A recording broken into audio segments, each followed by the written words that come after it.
গণভোটের গণরায় বাস্তবায়ন সহ বিভিন্ন দাবিতে আগামী শনিবার ১১ দলীয় ঐক্যের বিভাগীয় সমাবেশ অনুষ্ঠিত হবে চট্টগ্রামের লালদিঘি ময়দানে।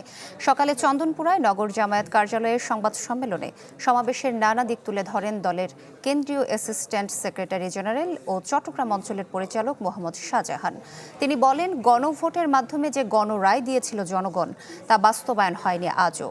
দিনে দিনে বাড়ছে জনদুর্ভোগ, দ্রব্যমূল্যের ঊর্ধ্বগতি নিয়ন্ত্রণহীন, ভেঙে পড়েছে আইনশৃঙ্খলা পরিস্থিতি।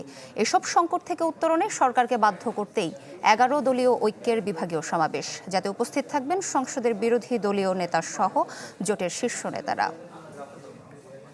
জাতীয় সংসদের সদস্য হিসাবে আজকে যারা ট্রেজারারি বেঞ্চে বসছেন তারা শপথ নিয়েছিলেন।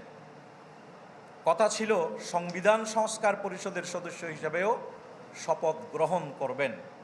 তারা কিন্তু এই শপথ গ্রহণ না করেই সংকটটা তৈরি করেছে।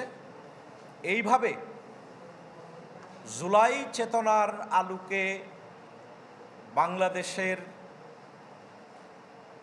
ব্যবস্থাপনায় যে নতুন পরিবর্তন আসার কথা ছিল, এর সাথে সম্পৃক্ত প্রায় সকল অধ্যাদেশগুলো তারা ল্যাপস করে দিয়েছে, বাতিল করে দিয়েছে, যার কারণে কোনো ক্ষমতার ভারসাম্য হচ্ছে না।